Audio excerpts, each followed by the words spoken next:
Sunset Caviar, pretty cool Instagram handle there. Now, the most exciting thing about your question, I think the reason I took this one, is you ask why at the end. A lot of people get so messed up with all the potential glass they could buy and rent, and oh my god, bigger is better, and your images are great because you shoot with a 500, a 400, a 600. They never ask themselves why. So I appreciate that part of the question.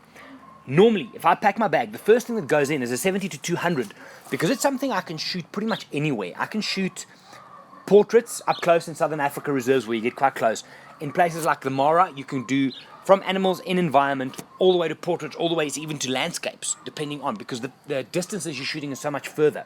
I always have a 24-70 with me because it's a nice wide angle which allows wide landscape shots without any distortion.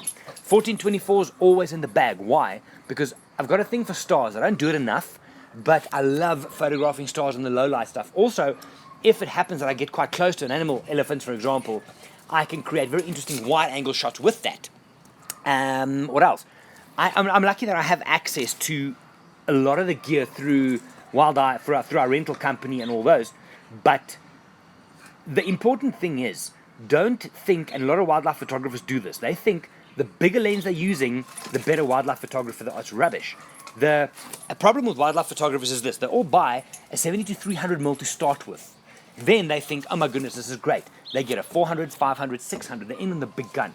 And all that does is it gets you closer and closer and closer, and ultimately all your images start looking the same because you're just filling the frame, bang, bang, bang, time after time. Not cool, because number one, I think your compositional skills leave the building. They go because you're just filling the frame. It's very simple. Number two, your portfolio is going to start looking very, very similar over time.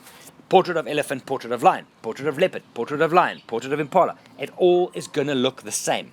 So the best thing you could do is, yes, learn how to shoot those long lenses, but learn your composition on the wider side. Use a 70 to 200, even if you're not close to the animal.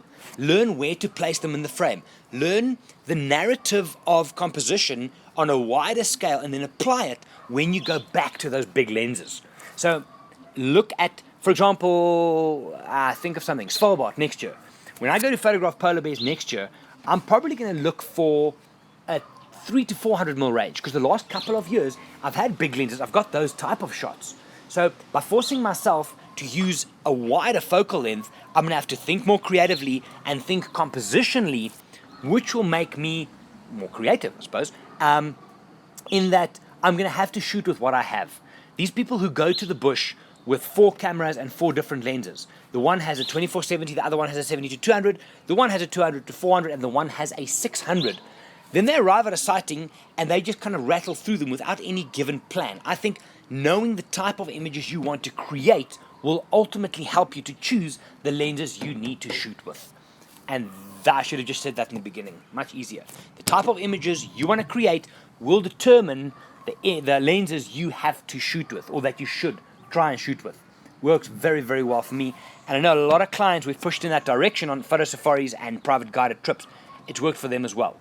On the one day, don't take all your lenses, just take the 70-200, just take the 300 fixed. It forces you to think about how you are shooting, and a lot of people can get value from doing that. My name is Gerry, I'm from Wildeye. I'll see you guys next time.